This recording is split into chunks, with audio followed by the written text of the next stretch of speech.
He was the Mirage Universe's version of Batman, until he was killed unceremoniously under very confusing circumstances. The character eventually returned from the dead as a superhero, right about the time the franchise was sold to Paramount. As a result, we were left with some unanswered questions about the nature of his return.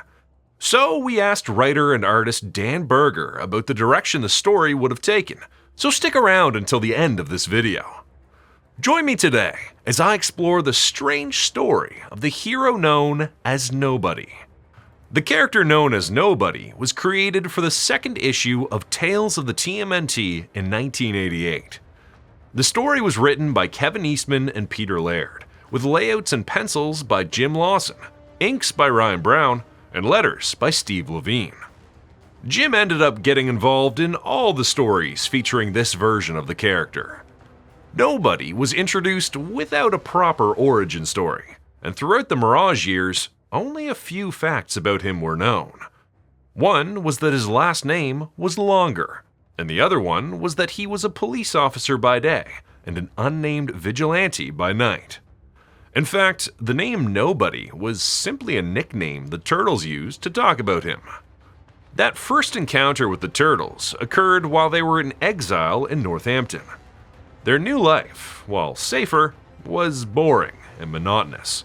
So, one night, they decided to go to Springfield, which was the closest city to Northampton. They were visiting the city landmarks when the sound of a gunshot cut their excursion short. The Turtles ran to the source of the sound until they crossed paths with a bleeding vigilante who had just been shot. This man told them about his investigation of a new salvage company of suspicious ownership. Earlier, he had been investigating one of their trucks unloading something. Trying to get closer to take a look, he was noticed by one of the guards, who then shot him. While it was just a flesh wound, the vigilante asked the Turtles to help him follow the truck to find out its destination. The Turtles weren't sure about getting involved in this problem, but after seeing that the vigilante in question had a police badge, they decided to help. The vigilante asked them to meet again under the Memorial Bridge at dawn with the answers. The Turtles reunited with Nobody, but they still didn't trust him. Leo explained that the truck went to a company named BFR Trucking. This information was useful enough for Nobody to discover that BFR's biggest account was Ruffington Arms. This company owned several big government contracts. After following the same truck to Ruffington and then back to the salvage company, he was able to confirm all the evidence. Unfortunately, he still needed to find out what the company was transporting. The Turtles were once again asked to help with the case. It took some convincing, but they eventually helped him infiltrate BFR. Inside, they discovered that the company was dealing with sophisticated weapons. This last bit of evidence was enough for Nobody to give the police an anonymous tip. Things could have ended there, but then a buyer showed up for a big transaction. Nobody couldn't wait any longer for the police to arrive. He had to prevent those weapons from leaving the warehouse. The Turtles fought the criminals, while Nobody handled the guns, something he could only achieve by taking down a helicopter. The police eventually arrived at the scene and figured out that Ruffington was selling excess guns to the highest bidders in the criminal underworld. The vigilante left without saying goodbye, and since he never gave them his name, the Turtles nicknamed him Nobody. A year later, for the first collection of tales, an untitled Nobody story was created, with story and pencils by Jim Lawson and inks and letters by Steve Levine. In this short tale, an old man was attacked by two gang members. Having a gun with him, he shot at one of them, and the other one ran away. While the shot-down kid was going to be fine, the gang wanted the old man's head. Nobody knew the old guy, and after encountering the Turtles, he asked them for help because, in his words, he could never forgive himself if anything happened to him.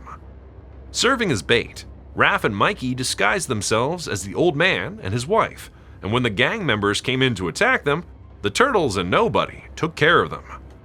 With the mission over, Nobody explained that, given the circumstances, the old man was likely to get off with probation.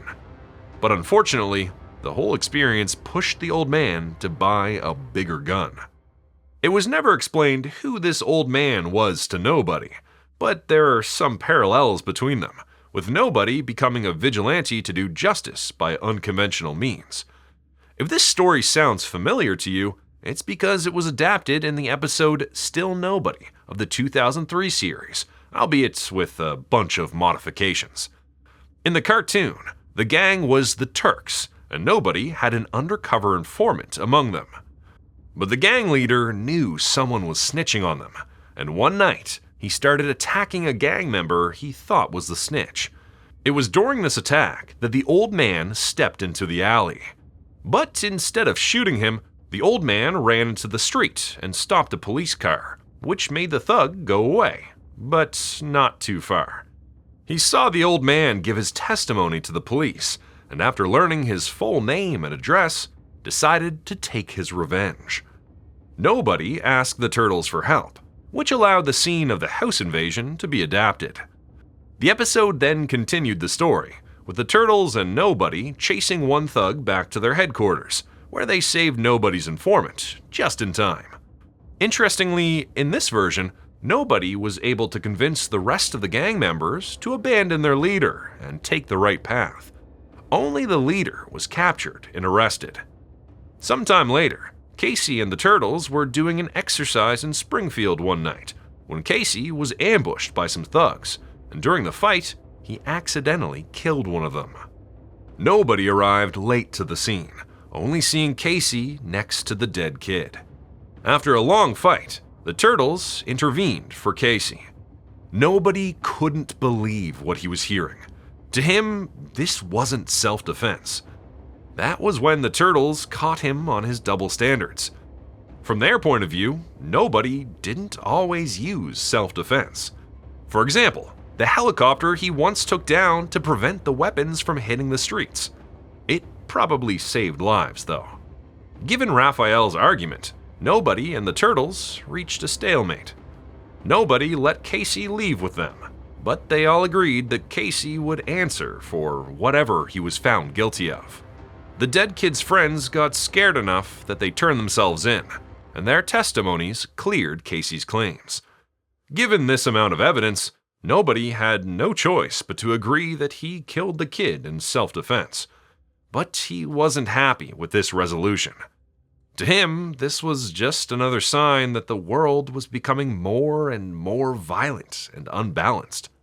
While his speech was foreshadowing the City at War story, it was clear at this point that Nobody had lost his faith in the system. Perhaps because of this existential crisis, Nobody moved to Northampton and joined the local police force. One day, responding to a report of activity at the Jones farmhouse, he realized that someone who wasn't Casey had been living there. He returned to spy on the farm from afar, knowing that, in case the ones living there were the Turtles, he would never be able to surprise them. But Donatello, who was the one living at the farmhouse, surprised Nobody instead, who he didn't recognize because he was in his civilian persona. It was during this story that his last name was revealed to be longer. Donnie and Nobody traveled to New York just in time to fight Baxter, who was in the middle of a revenge quest against April. This fight didn't go as expected, and Nobody failed to protect a beaten Raphael from being thrown off a rooftop. Curiously, no body was found. It was almost like Raphael had disappeared mid-air. Using his role as a policeman, he accessed the police files on the rooftop fight, but found nothing about the missing Raphael. At this point, Nobody was suspecting a cover-up, so he started talking to witnesses himself.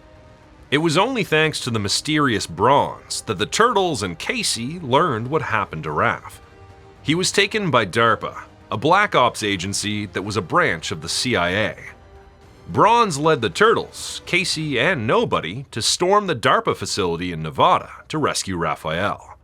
Nobody helped free Raph, but when they took a path that led them to a cave, they ran into a giant alien being with 6 tentacles. Shockingly, the alien used one of its tendrils to impale Nobody, for no other apparent reason than to eat him. Disgusted and under pressure, Casey threw a bag full of explosives at it, hurting it severely. The explosion also caused a cave-in that buried the giant being. The turtles managed to escape, of course, but that's a story for a different video. Nobody's death was very sudden and perhaps a bit anticlimactic. It's unclear exactly why this happened, but here's where the historical context matters.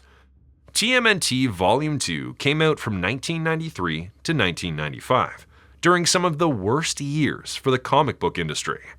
As a result, the book wasn't doing well, and after a flood at Mirage Studios, the company decided to cease all publishing. This is why the last few issues of this volume may have felt a little rushed. A year before, Kevin and Peter were already making plans for a new saga after Jim's story, in which, among other things, April would have taken Nobody's mantle. It wasn't clear why, but Peter suggested that the original may have died.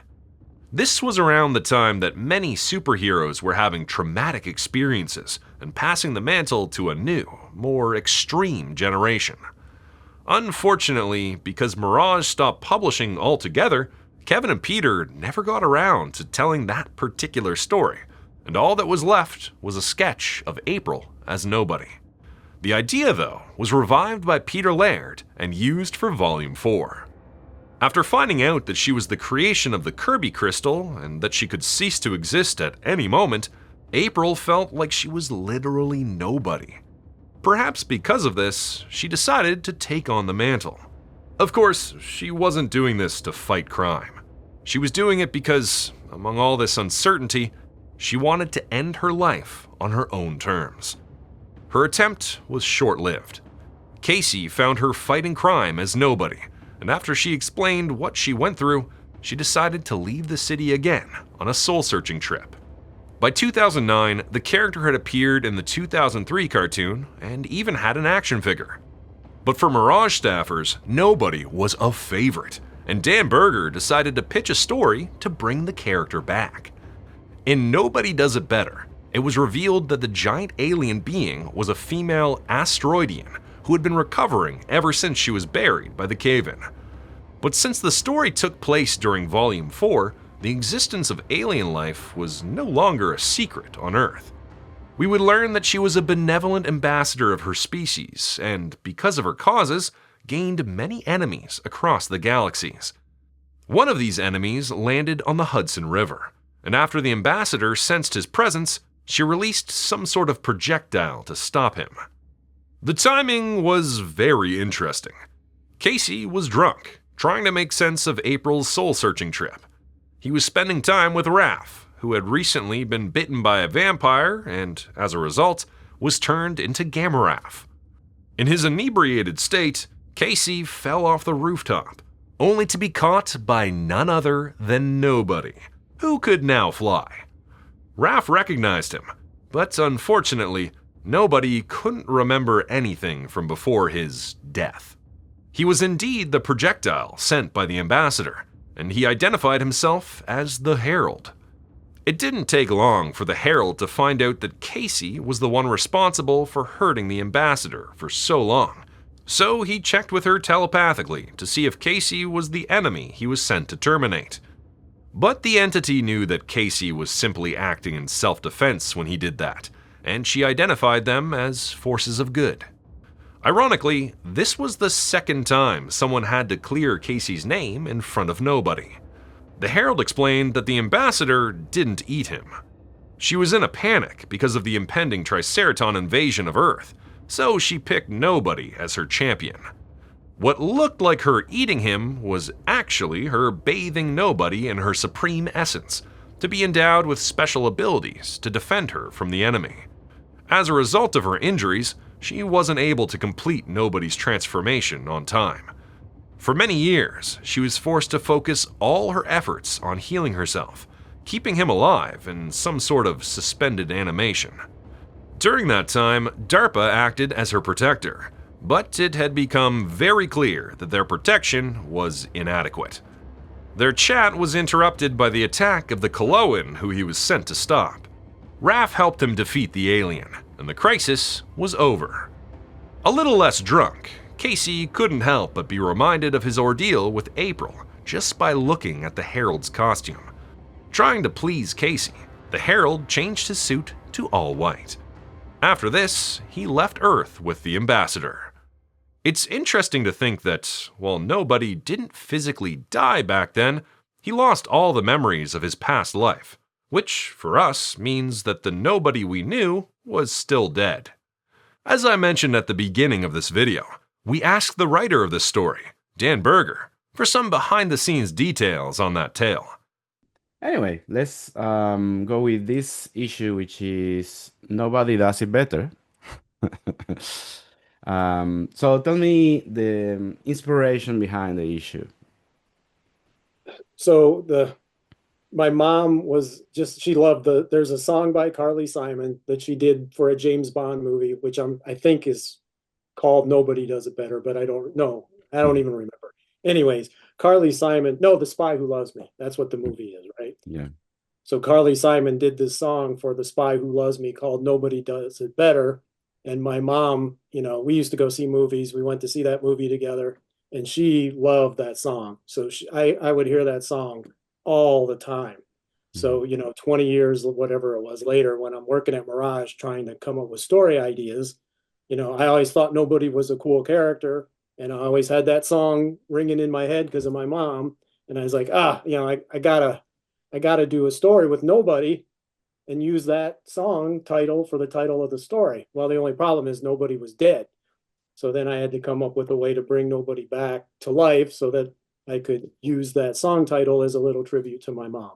And I guess the other thing to say is Pete was particular about the plots he approved.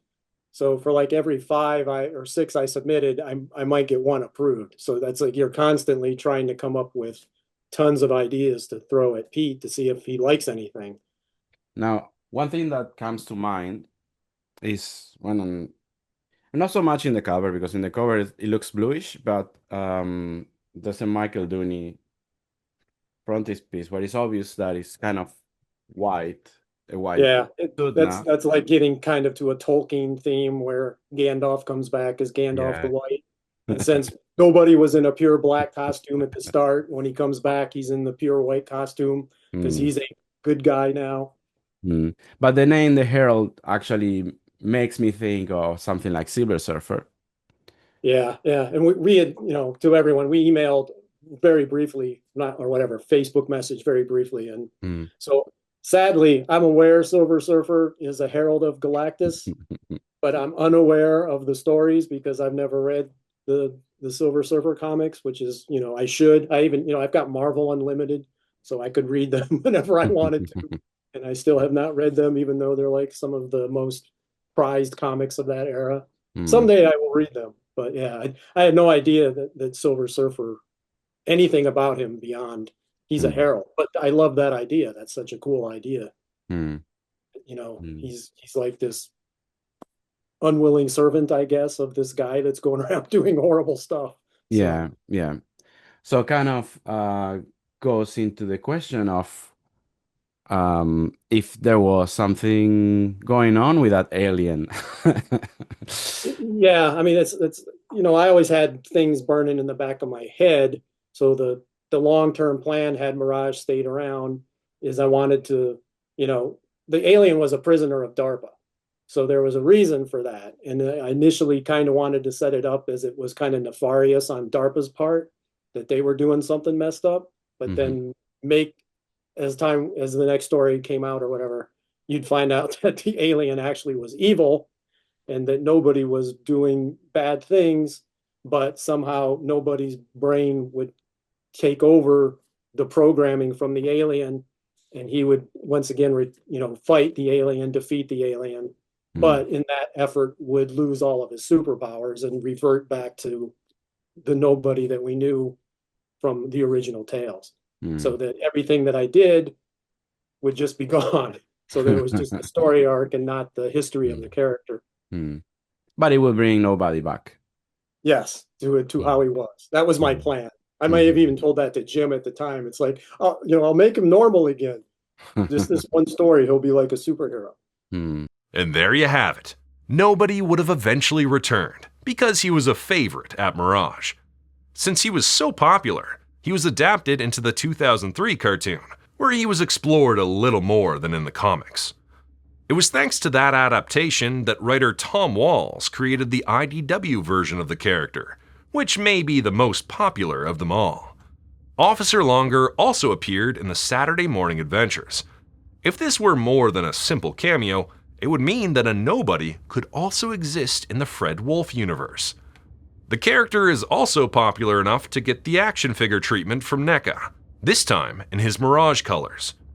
Nobody's sudden death and resurrection without memories meant that we may never find out any details about his life, not even his first name.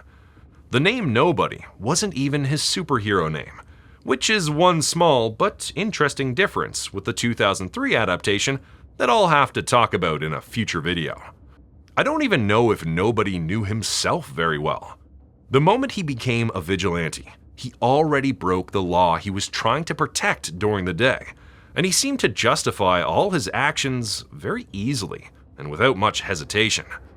When he was confronted about his double standards, he seemed surprised to learn he was breaking his own rules.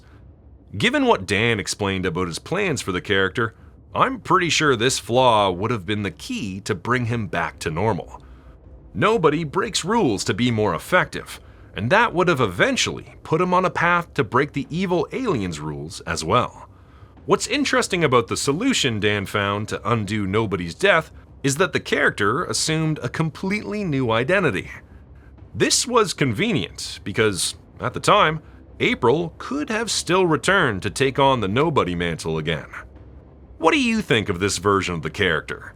Would you have liked to see more of April as Nobody? What about the unfinished arc of the Herald? Let me know in the comments. Thanks for watching. See you in the sewers.